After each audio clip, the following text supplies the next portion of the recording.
अवामी joint action committee Azad Kashmir की वो पहली तहरीक है जिसने पाकिस्तान की मिलिट्री एस्टेब्लिशमेंट को चैलेंज किया और उन चीज़ों के बारे में बातचीत की जिनके बारे में माजी में कोई बात नहीं करता था। इन्होंने पहली मरतबा जमहूरी हकूक मांगे हैं। इससे पहले लोग एहतजाज करते थे, कभी आटा मांग लिया, कभी बिजली मांग ली, कभी कोई और चीज़ मांग ली, कभी कोई सड़क मांग ली, कभी कोई हक मांग लिया छोटा मोटा, लेकिन जमहूरी हक कभी भी आज़ाद कश्मीर के लोगों ने नहीं मांगा था। ये पहली मरतबा आज़ाद कश्मीर के लोगों ने अपना जमहूरी और आइनी हक मांगा कि हुकूमत हम बनाएंगे और हम फैसला करेंगे कि यहाँ पे कौन इक्तदार में होगा और कौन नहीं होगा। अब ये फैसला तो पाकिस्तान की मिलिट्री एस्टेब्लिशमेंट करती थी, यानी 12 सीटें उन्होंने बाहर रखी हुई थी, कुछ सीटें उन्होंने अंदर रखी हुई थी और कुछ जगहों से वो अपने बंदे ले आते थे, कहीं से वो बाहर से बंदे ले आते थे और मिला जुला के जब दिल करता था अपनी एक सरकार बना लेते थे। तो आज़ाद कश्मीर में एक कंट्रोल्ड माहौल चल रहा था। वो कंट्रोल छीनने का खौफ पहली मरतबा तब पैदा हुआ जब जॉइंट अवामी एक्शन कमेटी ने अपने मुतालबात में कुछ इजाफा कर दिया और उन्होंने बजाय इसके कि वो छोटी मोटी चीजें मांगते, उन्होंने डायरेक्टली जमहूरियत मांग ली। अब जमहूरियत अगर दे दी जाए तो फिर कंट्रोल कहां से रहेगा? तो वो कंट्रोल की लड़ाई है। और अब जो बज़ाहिर दिखाई देता है, मैंने आपको पहले ये खबर भी दी है कि जो लोग मुज़ाकरात करवाने की कोशिश कर रहे हैं वो ये कहते हैं कि जॉइंट अवामी एक्शन कमेटी में तो लचक है, लेकिन दूसरी जानिब से एस्टेब्लिशमेंट कोई लचक नहीं दिखा रही। मिलिट्री एस्टेब्लिशमेंट पुराना खेल खेल रही है। वो ये साबित करना चाहते हैं कि गद्दारों और शरपसंदों को कुचलना होगा और फिर वो पूरी ताकत से जॉइंट अवामी एक्शन कमेटी को कुचलने का इरादा भी रखते हैं। 4 लोगों को कत्ल कर दिया जाएगा, इसके बारे में भी खबरें दी जा रही हैं। सिक्योरिटी एहलकार आज़ाद कश्मीर में बड़ी लंबी ड्यूटी करते चले आ रहे हैं। बीबीसी ने खबर दी कि जो सिक्योरिटी फोर्सेस हैं वो खाने पीने की अशिया को दाखिल नहीं होने दे रही आज़ाद कश्मीर में और ना ही वो आज़ाद कश्मीर के अंदर अद्वियात को जाने दे रहे हैं। यानी ये एक हिकमत अमली है जिससे लोग परेशान हो जाएं, जी खाने पीने की चीज़ें नहीं हैं, हालात बहुत ख़राब हो गए हैं, तो लोग एक्शन कमेटी से अपने आप को अलग करते चले जाएं। अब लगभग 15 दिन हो गए हैं इस एहतजाज को, 15 दिन से भी ज़्यादा हो गए। यानी आप समझ लें 3 हफ्ते होने वाले हैं इस एहतजाज को और लगातार ये एहतजाज चल रहा है। लोग थक नहीं रहे, लोग लगातार एहतजाज कर रहे हैं। ना सिर्फ एहतजाज कर रहे हैं बल्कि उनकी तादाद में बाद औक़ात बहुत इजाफा हो जाता है। जब भी मार कुटाई होती है तो तादाद बढ़ जाती है। अब रास्ते कैसे खुलेंगे? जॉइंट अवामी एक्शन कमेटी लचक दिखा रही है मुज़ाकरात करने के लिए। कुछ लोग बीच में पड़े भी हैं। मैं उम्मीद करता हूं कि जो लोग बीच में आए हैं वो मुज़ाकरात करके कोई रास्ता निकाल देंगे और ये मामला इस तरीके से भी हल हो जाए कि लोगों को उनका कुछ जमहूरी हक भी मिल जाए और उसके अलावा आज़ाद कश्मीर के लोगों को जो उनके जायज़ मुतालबात हैं वो तस्लीम कर दिए जाएं। तो ये सबके लिए विन विन सिचुएशन होगी।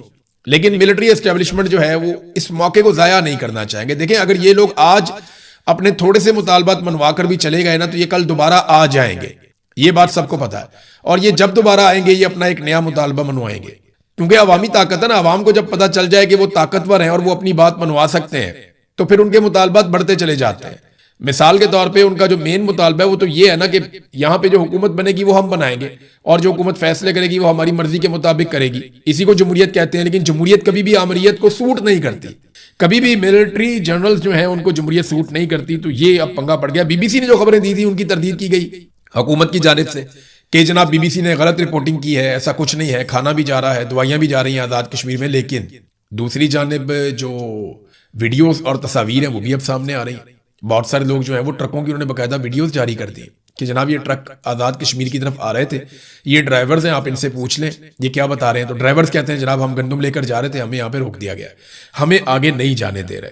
तो बीबीसी की भी इस तरह की खबरें रिपोर्ट हुई हैं और हुकूमत जो है वो तरदीद बेशक जितनी मर्जी करती रहे, लेकिन हुकूमत के कुछ सोर्सेज और कुछ मिलिट्री के जो टाउट्स हैं वो अब बताना शुरू हो गए हैं कि इनको कुचला जाएगा और उनको शरपसंद का नाम अब दे दिया गया है। जैसा कि आपको याद होगा कि पहले नाम दिया गया था बुलवाइयों का और शरपसंदों का बंगालियों को, फिर मुल्क टूट गया, फिर बलूचिस्तान के जो लोग हैं उनको शरपसंद और दहशतगर्द कहा गया, फिर कबायली इलाकों में लोगों को दहशतगर्द और शरपसंद कहा गया, फिर पंजाब के अंदर भी यही किया गया, अब कश्मीर के अंदर वही किया जा रहा है, मुहाजिरों के साथ ये किया गया। तो जगह जगह पे पहले जो है वो शरपसंद करार देते हैं, पहले बुरा नाम देते हैं, उसके बाद गोली मार देते हैं। ये पुराना तरीक़ाकार है। जबरी गुमशुदगियाँ आप कश्मीर के अंदर भी देखेंगे, फ्यूचर में आपको नजर आएंगी। वो बढ़ेंगी और इसलिए बढ़ेंगी कि जॉइंट अवामी एक्शन कमेटी के हर आदमी को कुचलने की पूरी कोशिश की जाएगी, जैसे तहरीक लब्बैक के साथ भी किया गया। तहरीक लब्बैक के बहुत सारी चीज़ों से मुझे इख्तलाफ है, तरीक़ाकार गलत था, लेकिन जो उनके साथ हो रहा है वो नाइंसाफ़ी है, वो गैर कानूनी है, गैर इंसानी है। जो दोनों भाई हैं साद रिजवी और अनस रिजवी, वो दोनों गायब हैं अभी तक। उनके बारे में कुछ पता नहीं किसी को कि वो कहाँ गए। ये दो भाई थे और ये इनका मौक़िफ़ गलत था। ये गालम गलोच भी करते थे, बदतमीज़ी भी करते थे, लोगों को धमकाते भी थे। मेरे साथ भी इन्होंने बदतमीज़ी की। लेकिन वो सारी चीज़ें अगर मैं एक साइड पे रख दूं, जो इनके साथ हो रहा है ना, ये बहुत बड़ा जुल्म और ज़्यादती है। जब मेरे साथ जुल्म हुआ तो ये लोग हंस रहे थे, मजाक कर रहे थे, लेकिन मैं सीरियसली आपको कह रहा हूं कि मुझे दिल से तकलीफ है जो इन दो भाइयों के साथ और इनकी फैमिली के साथ हो रहा है। ये बिल्कुल नहीं होना चाहिए। इनके साथ कानून के मुताबिक अगर कोई सलूक आपने करना है तो करें, और जिन लोगों ने इन्हें जबरी तौर पे गुमशुदा किया हुआ है उन्हें कानून के कटहरे में जरूर लाना चाहिए। जब तक आप ये नहीं करेंगे पाकिस्तान आगे नहीं बढ़ेगा। मारंग बलोच का क्या कसूर था? यही कसूर था ना। मारंग बलोच भी जबरी गुमशुदगियों के खिलाफ और मसक शुदा लाशों के खिलाफ बात करती थी। अब जो वो आवाज उठा रही थी अपने लोगों के लिए, उस आवाज को बंद करने के लिए उम्र कैद की सजा ही सुना दी उसे, और एक ऐसे पुलिस वाले के कत्ल के जुर्म में सजा सुना दी गई जिसके बारे में बताया जाता है कि वो एक एक्सीडेंट में शहीद हो गया था। तो डाल दिया इनके खाते में। मारंग बलोच को उम्र कैद की सजा सुना दी और कोई बोलता नहीं, पाकिस्तान में बात करने के लिए कोई तैयार नहीं है। वो पाकिस्तान की बेटी है। ऐसे लोगों को जब आप नाराज करते हैं तो बंदूक वाले लोग आते हैं। मैं बार बार रियासत को यह बात समझा रहा हूं कि जब आप नौजवानों को या आइन के और कानून के अंदर रहकर जो लोग एहतजाज करना चाहते हैं, जब आप उन लोगों को नाराज करते हैं तो फिर बंदूक वाले एलिमेंट सामने आते हैं, फिर दहशतगर्दी होती है, हालात खराब होते हैं। लिहाजा आप इन नौजवानों को वेलकम करें, इनके साथ बैठकर बात करें, यही एक रास्ता है। एक और खबर नादरीन चलवाई गई कि बैरिस्टर सैफ को इमरान खान और बुशरा बीबी मिलना चाहते हैं। तो बैरिस्टर सैफ जो है उनके जर्नैलों के साथ अच्छे ताल्लुकात हैं और बैरिस्टर सैफ के मिलिट्री एस्टेब्लिशमेंट के साथ ताल्लुकात पाकिस्तान में बहुत सारे लोग क्लेम करते हैं कि कोई ढके छुपे नहीं है। बैरिस्टर सैफ जो है वो खास किस्म का आदमी है और खास किस्म के हालात में एक्टिव हो जाता है। तो अब ये खबर चलवाई गई कि जनाब इमरान खान ने और बुशरा बीबी ने बैरिस्टर सैफ को बुलवाया। अब हो सकता है खबर ठीक हो, लेकिन ऐसा लगता नहीं है। इतनी मार खाने के बाद अब वो बैरिस्टर सैफ को बुलवाएंगे। बहरहाल बैरिस्टर सैफ जाएगा तो पता चलेगा कि उसको बुलाकर वो क्या कहना चाहते हैं। बैरिस्टर सैफ बाहर आकर कभी भी वो बात नहीं करेगा जो बात पाकिस्तान की मिलिट्री एस्टेब्लिशमेंट को पसंद ना हो। गोलमोल बात करेगा, लेकिन वो मिलिट्री एस्टेब्लिशमेंट की नापसंद बात कोई भी बाहर आकर बैरिस्टर सैफ मुझे नहीं लगता कि करेगा।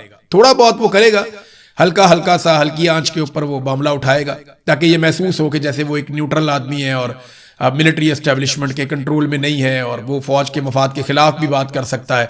हो सकता है एक दो जुमले चार जुमले वो बोल भी दे, लेकिन ओवरऑल जो है वो ऐसा कुछ भी नहीं करेगा।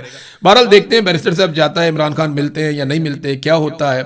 एक और जो खबर आई हुई थी, रजी ताहिर साहब ने खबर दी थी कि जनरल कियानी ने, जो साबिक आर्मी चीफ है, एक दफा उसने एक्सटेंशन भी ली थी। 6 साल वो आर्मी चीफ के तौर पे हुक्मरानी करके गया है, जनरल मुशर्रफ के बाद आया था। तो कहा जा रहा है कि जनरल कियानी साहब ने इमरान खान साहब से जेल के अंदर मुलाकात की है।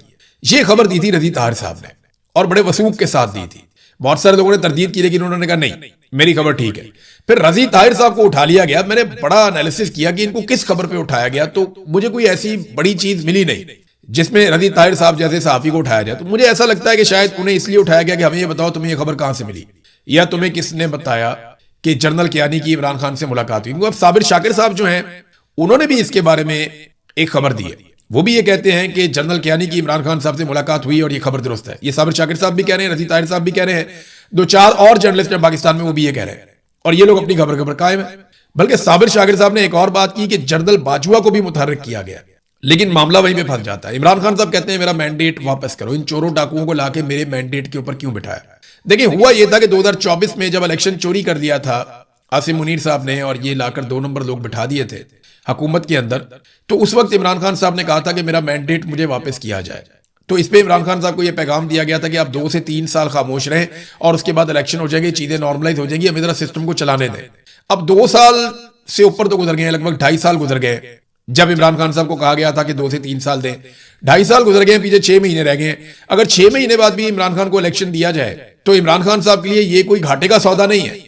तो जनरल बाजवा के बारे में कहा जा रहा है कि वो भी एक्टिवेट हुए हैं। वैसे बाजी में जनरल बाजवा ने बाहर काफी मुलाकातें की हैं। अभी साबिर शाकिर साहब कह रहे हैं कि वो अभी भी ट्रैवल करते हैं। जो उनकी सेहत के बारे में खबरें हैं वो दुरुस्त नहीं है, और उन्होंने ये क्लेम किया कि जनरल बाजवा और जनरल कियानी, अशफाक परवेज कियानी, ये दोनों कहा जाता है कि ये दोनों मुतहर्रिक हैं और कोशिश कर रहे हैं कि किसी तरह इमरान खान साहब को मना के कोई रास्ता निकाल लें। कुछ ओवरसीज पाकिस्तानी भी ये कोशिश करते रहते हैं, कुछ पाकिस्तान के अंदर लोग हैं वो भी जोर लगाते रहते हैं, लेकिन इमरान खान साहब का ना मौक़िफ़ बड़ा उसूली और कानूनी है। वो ये कहते हैं जी आपने गैर कानूनी केसेस बनाए हुए, ये तो खत्म करें आप। दूसरा, वो ये कहते हैं मेरा मैंडेट मुझे वापस करें। अगर मैंडेट वापस नहीं करना तो मुझे इलेक्शन की डेट आप दें और हमें पूरा मौका दें जाके हम अपना इलेक्शन लड़ें और इलेक्शन के अंदर जाकर मुकाबला करें। मुझे नहीं लगता कि आसिम मुनीर साहब ये होने देंगे, ये उनसे करवाना पड़ेगा। अब चाहे अंदर से लोग करवाएं चाहे बाहर से लोग करवाएं, ये आसिम मुनीर साहब से करवाना पड़ेगा, क्योंकि वो बहुत कंफर्टेबल हैं शहबाज शरीफ के साथ, आसिफ जरदारी के साथ, बिलावल के साथ, नवाज शरीफ के साथ, मरियम के साथ, वो बहुत कंफर्टेबल हैं। छोटी मोटी अपोजिशन है वो भी आपस में ये मिलजुल के कर लेते हैं, तो आसिम मुनीर बहुत कंफर्टेबल है। लेकिन मामला यह कि पाकिस्तान की इकोनॉमी कंफर्टेबल नहीं है, Pakistan as a country comfortable नहीं है। तो अगर पाकिस्तान को आपने बचाना है तो इस वक्त आपको एक सियासी इस्तेहकाम लाना पड़ेगा, और सियासी इस्तेहकाम तब तक नहीं आएगा जब तक कि आप इमरान खान साहब को जेल से बाहर नहीं निकालते। नाज़रीन, इससे पहले कि मैं अगली खबरों की तरफ जाऊं, मैंने आपको याद होगा कि एक एप्लीकेशन है टैप टैप सेंड, इसके बारे में आपको बताया था कि इसे ओवरसीज पाकिस्तानी इस्तेमाल कर सकते हैं अपना पैसा पाकिस्तान भिजवाने के लिए। तो आप इस एप्लीकेशन को इस्तेमाल करें और टैप टैप सेंड के जरिए से अपने पैसे आप पाकिस्तान भिजवाएं। आपके पैसे ज़रा जल्दी चले जाएंगे, आपकी जो कटौती है वो कम होगी। दूसरा, आपको जो है वो एक रिलायबल सोर्स है जिससे आपका पैसा पाकिस्तान चला जाएगा। और एक और चीज़ ये है कि अगर आप IRK का प्रोमो कोड इस्तेमाल करेंगे तो आपको एक बोनस भी मिल जाएगा अगर आप ये पैसा पहली मरतबा भेज रहे हैं तो मैं एक मरतबा फिर सिर्फ आपको याद दिला रहा था कि टैप टैप सेंड एप्लीकेशन है, इसके जरिए से पैसा पाकिस्तान भिजवा सकते हैं। अब नाजरीन आ जाएं अगली खबर की तरफ। अगली खबर जो है वो एक तो मैं आपको दिखाऊं अयाज सादिक साहब का कारनामा। देखें, ये इस वक्त स्पीकर हैं कौमी असम्बली के, पहले भी रहे हैं, लेकिन जब ये अपोजिशन में आए थे तो ये फौज को बुरा भला कह देते थे। इन्होंने आकर ये भी कह दिया कि आर्मी चीफ की टांगे कांप रही हैं, डरा हुआ बहुत परेशान है, और वो कहता है जनाब हमें वापस भिजवाने दें आप अभिनंदन को, वरना इंडिया हमारे ऊपर अटैक कर देगा। तो इंडिया अटैक कोई नहीं कर रहा था, ये बुज़दिल थे, डर गए थे।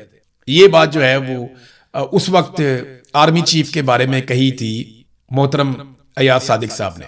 अब वो अयाज सादिक साहब क्योंकि उन्हें हुकूमत में बैठा दिया गया है, फॉर्म 47 दे दिया, वो अब बैठ के कहते हैं जी मैं किसी को फौज के खिलाफ बात ही नहीं करने दूंगा, मैं किसी को एक लफ्ज नहीं बोलने दूंगा। देखिए, मिलिट्री जर्नैल की गलत पॉलिसियों पे तनकीद करना सबका हक होता है। अगर कोई आदमी अपने हलफ की खिलाफ वर्जी कर रहा है तो उसके खिलाफ खड़े होना पूरे कौम का हक है, और कौम ये हक इस्तेमाल कर सकती है, उन्हें बात करनी चाहिए। आज़ादी इज़हार राय इसी को कहते हैं। ऐसा नहीं हो सकता कि एक आदमी जो है वो मुल्क के ऊपर काबिज हो जाए और अपने फैसले मुसल्लत करे, ज़बरदस्ती मुसल्लत करे, कोई किसी की बात ही ना सुने वो आदमी, और फिर उस पर जब आप तनकीद करें तो वो एक इदारे के पीछे जाकर छुप जाए कि जनाब आपने तो इदारे पे हमला कर दिया। ऐसा नहीं है। एक आदमी की गलत पॉलिसियों पर तनकीद कभी भी इदारे पर तनकीद नहीं होती। ये बात अयाज सादिक साहब को पता भी है, लेकिन आप सारे जानते हैं कि इस वक्त मिलिट्री एस्टेब्लिशमेंट के कंट्रोल में हर चीज। मिसाल के तौर पे एक और खबर आप देखें ना, ये 205 अरब रुपए मालियत का एक मंसूबा है।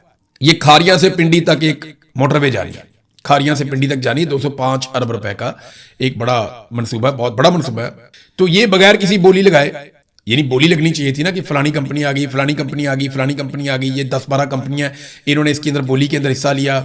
जो बेहतर काम करेगा, जो ज्यादा कम पैसों में काम करेगा, ज्यादा अच्छी क्वालिटी का काम करेगा, उसको हम ये काम दे देंगे। नहीं, मौजूदा सरकार ने बगैर बोली लगाए फौज का एक इदारा है जो फौज के अंडर काम करता है, FWO यानी फ्रंटियर वर्क्स ऑर्गेनाइजेशन, उसको ये ठेका दे दिया डॉन अखबार के मुताबिक। यानी फैसला किया गया कोई बोली नहीं होगी, कोई कंपनी बीच में नहीं आएगी, कोई मुकाबला नहीं करेगा, बस FWO को हमने ये ठेका दे देना है।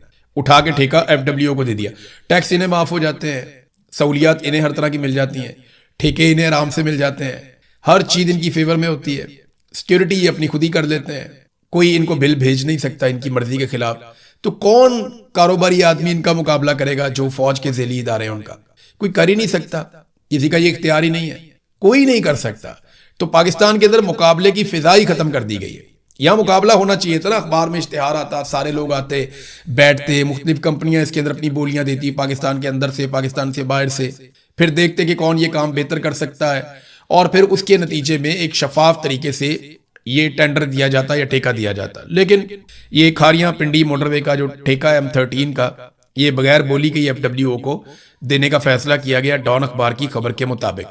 नादरीन, एक और खबर मेरे पास आई है, बल्कि पूरी दुनिया के अंदर ये खबर छपी है, और ये जरा खौफनाक चीज है।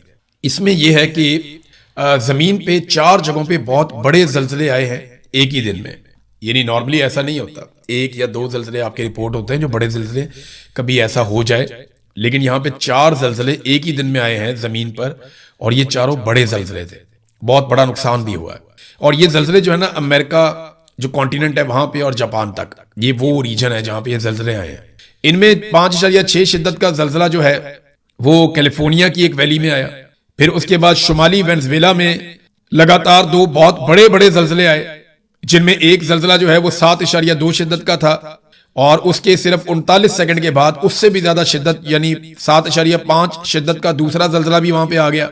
और ये दो जल्जले बड़े खौफनाक वहां पे आए।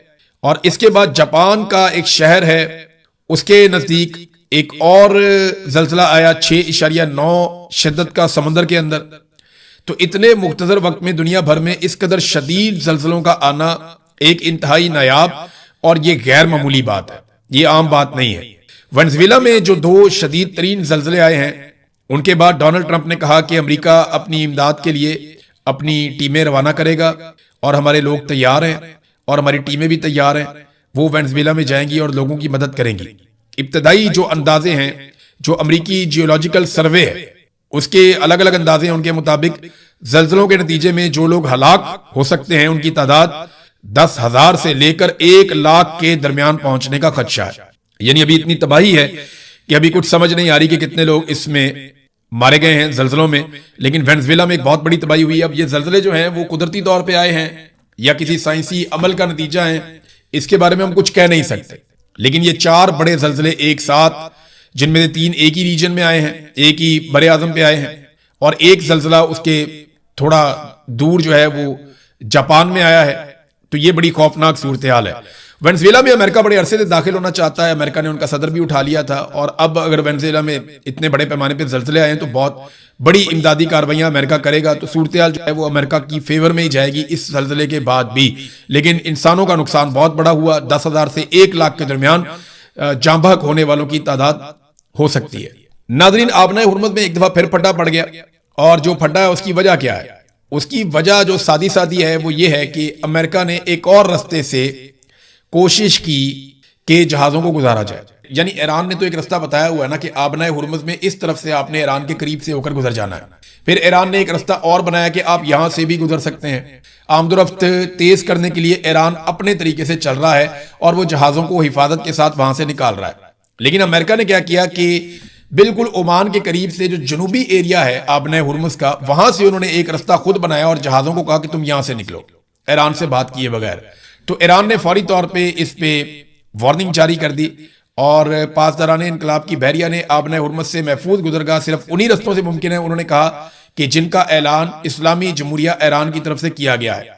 और अगर किसी और जगह से आप गुजरने की कोशिश करेंगे तो जहाजों को खतरा हो सकता है। ईरान ने वार्निंग जारी की। उसके बाद जो 3 जहाज वहां से टैंकर्स गुजर रहे थे तेल लेकर, वो वापस चले गए। अब ये नादरीन सूरत हाल है आबनाए हुर्मुज़ में। तो अमेरिका और ईरान के बीच में बार बार पंगे हो जाते हैं छोटे मोटे।